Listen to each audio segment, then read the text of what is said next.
Okay. Hi, everybody.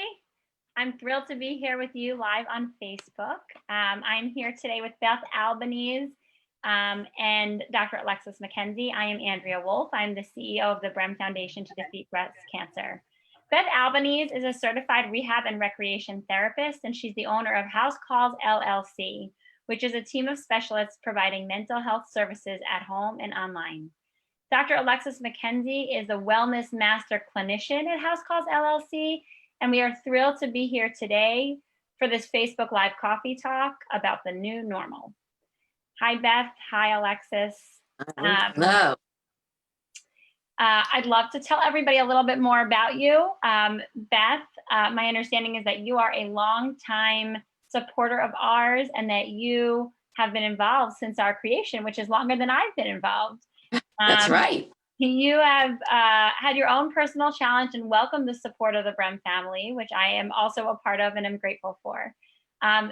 You are the owner of the award-winning company House Calls LLC, which provides an array of specialized mental health services. I think I can speak for all of us saying that I think we need you now more than ever. Your team of diverse practitioners are all under one umbrella, serving everyone from children to senior citizens who are experiencing acute or chronic life stresses, which now feel chronic. Your specialists go to people's homes or wherever they are most comfortable, and they use unique techniques and strategies to enhance their total well-being. Services consist of counseling, life coaching, wellness, case management, recreation therapy, fitness advocacy, and referrals for other resources when needed. Thank you so much, Beth, for being here. Alexis, you are also incredibly impressive. I know that you serve as a spokesperson for House Calls LLC when you conduct webinars on a variety of wellness topics. And you're here with us today to discuss the now and how to center oneself using recipes for relaxation, stress reduction, and mindfulness. Thank you both so much. I know time is one of the most precious resources, and I am so grateful to have yours with us today. Beth, can you elaborate on what you mean by our new normal? Of course. The new normal is thinking about who you are right now. Everybody has an identity, and it's comprised of attitudes, beliefs, values, behaviors, and of course your behavior tells your story. And normally, if you have a positive outlook on life and you have a clear identity, work identity, recreation identity, you have roles in your life that are satisfying. Right now, you're being challenged because of the pandemic and because you may have a medical or mental health diagnosis as well.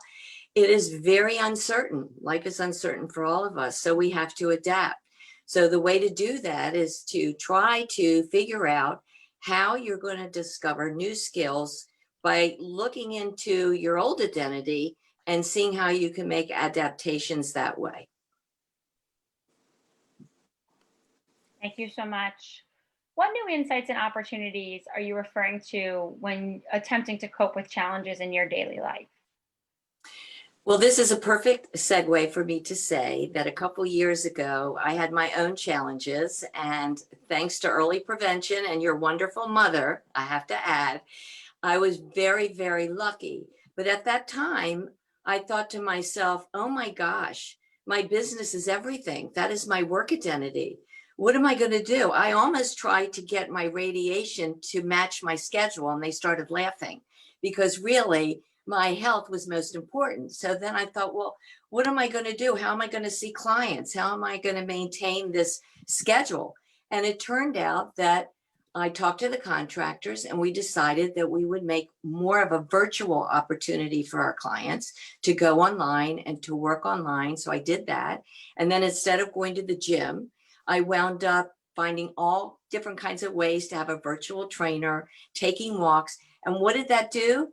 Crisis turns into an opportunity because now it's automatic. I've already done that. And so this is what we need to do. And our business is more online than ever. So it's wonderful. So that was me. But then we have a client who was a soccer player and he can't do the soccer. So now he started to play golf. So he's discovered he's really good at golf. And so my goodness, he never even realized that he could take on a new recreational interest. We have a woman who joined a listserv in her neighborhood, and then she decided that wasn't enough. She needed more networking. So she started a group. a grandmother who's bedridden right now, doesn't know anything about devices, but she couldn't really relate to her grandchildren any other way than playing with them. So she learned how to do all the different applications where she has FaceTime with them and they have little effects on the bottom. She's really getting good at that too. I could go on and on, but my point is you take who you were again, you figure out who you are right now, and you try to incorporate it into your life the best way possible. But if you are having fear and anxiety and depression, it's going to block all that thinking. And that's when you may need a professional. Thanks, Beth. So I think we've all acknowledged that everyone has ups and downs, and especially with the pandemic, we're feeling them more acutely than maybe we have before. But some people are facing even more severe medical and mental health challenges now. How do you suggest that they cope with their feelings and try to minimize the impact on their families? Well, number one, the most important thing is to know that you're all going through it together. It's not just one person, it's a family system issue. And if you're exhausted, all of you may be exhausted, but the main thing is that you have to be the hope for the person who's the most exhausted, because they may not have the motivation right now. So how do you bring your lifestyle and their lifestyle together so they can continue to do at least some of the things they did before? Or if they've lost their will, how are you going to create an environment where it's a positive opportunity for them to have hopefulness?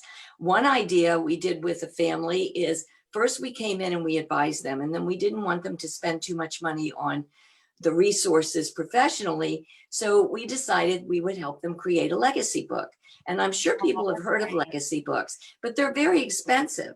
To do it as a family, we had everyone collecting pictures. Everyone got involved, from children to senior citizens. Everyone had a role. They brought the pictures together. They came over when they could with the social distancing in mind, but everyone was interviewed. The person that really was in bed was interviewed from bed on FaceTime, but the result was a wonderful legacy book that's going to go for years and years and years to their family. The other thing is of someone else we worked with, they were playing charades online, but every Friday night they had their charade time. You can have movie time. You can instill so many rituals at home in bed to create motivation and positivity.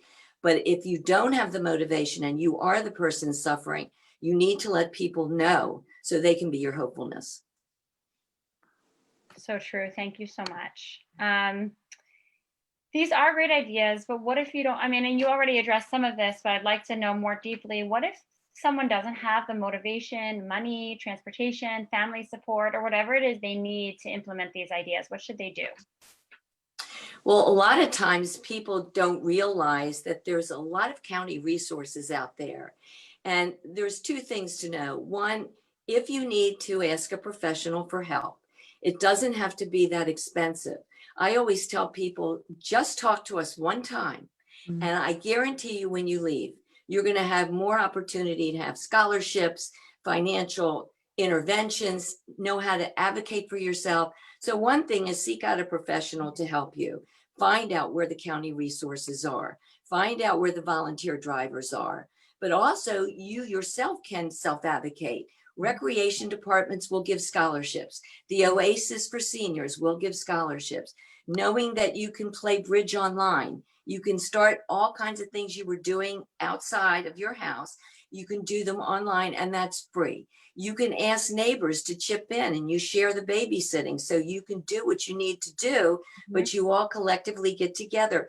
Even with the social distancing, I've had families have one child over, and the mothers can go out and do what they want, or they can be home and do what they want. So there's ways we can help you, but there's also ways you can be your own advocate. That's right. And that's definitely something that the Brem Foundation stresses, is how to be your own advocate. I don't know, what cultures people are from, but in Judaism, the highest form of charity is not giving to somebody, but teaching them how to do it themselves. So that definitely resonates here. What if your loved ones don't understand how you're feeling or behaving? I think sometimes people feel lonely now. Well, one thing I learned from teaching at Montgomery College, I taught in the mental health program for a long time, and I couldn't understand why Every college does not teach active listening to not only the professionals, but then the professionals can impart that to their families. When my kids were little, I would say to them, it sounds like you're feeling angry. Sounds like you're sad. And it really worked. They're in their 40s now. They are aware of their feelings. The first thing I tell families is that you need to be able to address your frustrations, but you need to do it coming from your heart and your soul, not judging somebody else. I feel very frustrated right now. I don't know what to do. How can I support you? If the person feels you don't understand, I don't think I'm explaining what I need right now. Let me start again. And if the family just is not on the same page and they feel judged, it could be the family feeling judged or the person going through this feeling judged. You're all experiencing something. Then you need to have a professional. You can do Zoom meetings and have coaching. You can have family mediation. You can do all things to de-stress. But the most important thing is try to have time out for yourself. If you're going through something, you need a break from the family. If the family's going through something with you, you need to take a breath and know how to just stay in the moment and don't hold grudges and don't carry all this unfinished business from before. You're in the new normal now. That's exactly right. That definitely resonates here. Thank you so much, Beth. I'd like to move on to having conversation with Alexis. Alexis, can you explain to us a little bit about your Victory a Day approach? Absolutely. I think it's really important to break things down, just like when you're eating a pie. You can't eat the whole pie at one time. It's one slice at a time. And if you have just recently had a diagnosis, let's say of breast cancer, something like that, it is very stressful. You're trying to keep yourself together. You're trying to hold your family together. You're trying to deal with all these balls in the air that are unknowns. So just the mere fact that you got up that day, you took a shower, you made yourself something nutritious for breakfast, you fed your family, you checked in with friends or they checked in with you, you reached out, you felt your feelings, you acknowledged them. And it's really important to think of those as victories, even if you went outside for a walk. If you had a conversation on the phone with a friend, if you sat down and gave yourself 5 minutes and just did some deep breathing, that's a victory. It's truly breaking things down to the most simplistic form and acknowledging them for yourself. It's really true. How would you advise someone to decrease their stress and even take the time to reflect, which feels like such a luxury right now? I know, I don't know if everybody here knows, but I have 4 young children and I have a job that I love and colleagues who I love. And right now, breathing and sleeping feel like a luxury, let alone like taking time to reflect. When this all started, I said to myself, I want to write every day and I want to remember this moment and it's so historic. And oh my God, if I get to the dishes, I feel lucky. So like, what do we do for people like that? What do we do? The first thing I want you to do is learn this simple technique, and that is 1-3. In this moment, because that's all you really have, take 3 deep breaths. Because one of the things that we forget to do is just stop. We hold on to stress by stopping our breath. We don't even realize we're doing it. We start speaking faster. We start looking at things like they're huge, more, larger than what they really are. And many things are thrown at us, especially if you're a young mother and you have children running around. Everybody's needing something else. And you're trying to balance work and balance children and balance your own well-being. So I think it's important to really carve out space for yourself, even if it's every day, and tell your family every day at 2 o'clock in the afternoon or 3 o'clock in the afternoon, I'm taking 15 minutes. Don't bother me. I'm going to be in my bedroom. I'm going to do this. You can set your children up with things to do, or you can have a friend call a friend and say, have your kids Zoom my kids, just something that occupies so that you can get that time. And it's really important when you think about sleep. If you're sleep deprived, that's also going to affect your mood. It's going to affect your body. So if you can rest while your children are taking a nap, if that's possible, even just to have a cup of tea, if it's not, then it's really important to carve out, even if it's in the evening before they go to bed, you've got to have time for yourself to take a breath, to refocus, to restart, and to recenter yourself. And it's important too, I think, to just give yourself a break. Let you know that your feelings are not right or wrong. They're your feelings. We all have them. We really do. I mean, sometimes it's like this little person that sits on your shoulder and tap, tap, tap. You don't want to do this today. You have to do it. So just, it's like the old saying, suck it up, buttercup. And then that can build resentment. So you have to say, I need help, you guys. Okay. Everybody's going to have a little task today. How about you help mommy do this? How about you help mommy do that? Or how about you stay over here for 10 minutes and let mommy just make a cup of coffee? And I So don't want to make it sound like it's only moms with young kids who feel stretched for time now. I didn't mean to bring it back to me. I mean, I think there are a lot of reasons why people feel like they don't have a minute. There's so much to take care of. There's so much uncertainty. So just to be clear to our friends in the audience, that it's not just about people at my particular moment in life.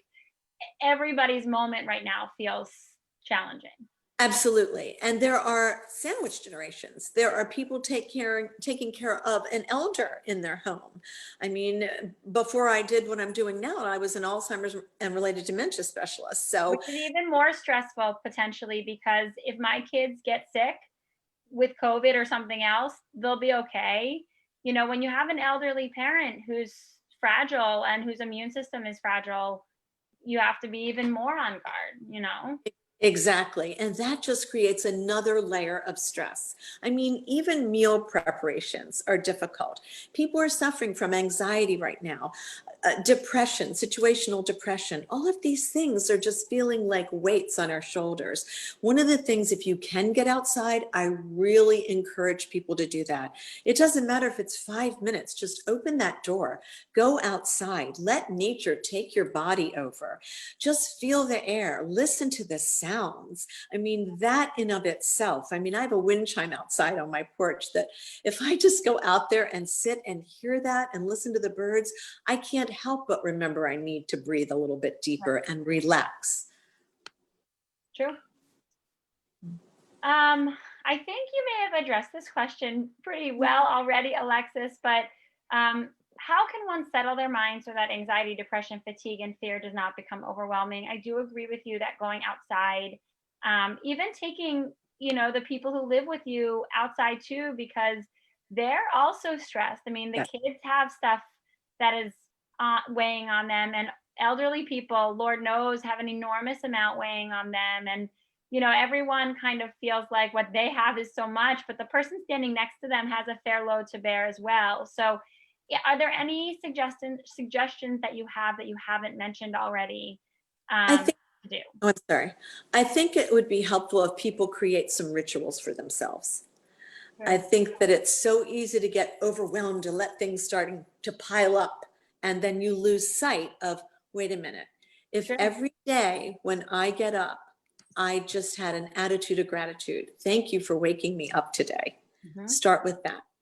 And then move on through your day. And by that, I mean, it's important to use what you can. There are so many apps out today now that are calming apps that people use.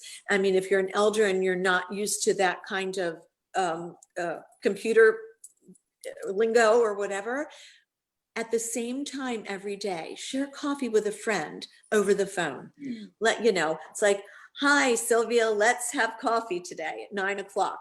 Just have something to look forward to, because I think that's what starts happening. What do we have to look forward to? We're not dining out anymore. We're not being as social as we are anymore. We're not seeing our families every day. What my son does every day is take he and his 3 children out for a walk. And it's wonderful because they are outside and they are walking around and experiencing all kinds of beautiful things. It's also important to think about, what are your favorite books? Share those with a friend. Hey, I'm going to send you a book, or let's get into a book club. There are even Zoom happy hours that I had an author that I watched on a Zoom. She was promoting her book and it was wonderful. There are Zoom classes. But when things start to get too much, it is important to share that. because it's when we start keeping secrets about how we're really feeling that it builds a wall around us. And then we'll do an anger transfer, we'll act transference, we act out in some other way that we really don't mean, but we probably need someone to talk to. And it is helpful to call a professional, to reach out to somebody. That's very important, to share what's going on so that you don't have to feel that that's an added burden in your life. Yeah. And for those who feel like they need help, you guys should definitely reach out to House Calls because they are amazing. Thank you.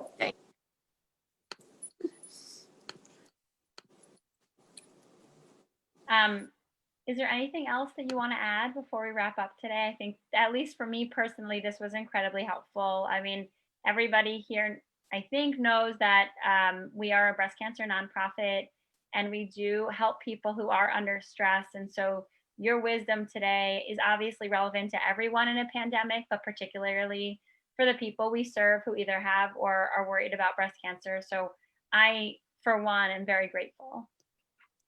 Thank you. Well, it's an opportunity for me to say that we want to do everything we can because prevention is everything. And the Brem Foundation is so important in my life that I'm sure it's important in a lot of other people's lives as well. House Calls really was started in 2004 because I couldn't stand all the gaps in the system, and especially in the mental health system. And so now we have a team of contractors, from counselors to coaches to people who are addicted to substance abuse and alcohol. We have recovery coaches who come to the house. We have medical and mental health case management for seniors who need people to take them to the doctors and take notes because their children aren't in town and they really want to know what happened, to hoarding issues, to adolescents who are having anxiety and won't go to school, to children who have special needs and the families need to prepare them for the future. How are they going to have accommodations? You name it, we do it. We just are really grateful that we have so many good, seasoned professionals all in one-stop shopping. So if anybody needs anything, we get it for them or we have it. It's really a wonderful service that you have, and I hope people take advantage of it, especially now.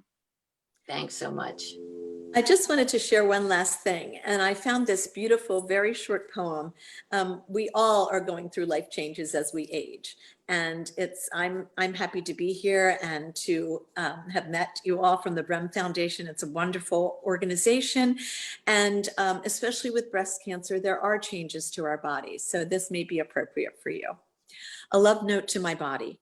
First of all, I want to say thank you for the heart you kept beating even when it was broken, for every answer you gave me in my gut, for loving me back even when I didn't know how to love you, for every time you recovered when I pushed you past our limits, for today, for waking up. And that was by Cleo Wade. So thank you for letting me share that. Beautiful.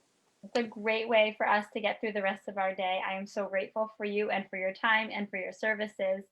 And I look forward to doing more impactful things that help others together. Thank you so much. Thank you. Thank you. Have Pleasure. a wonderful day. You too. Say hi to your mom.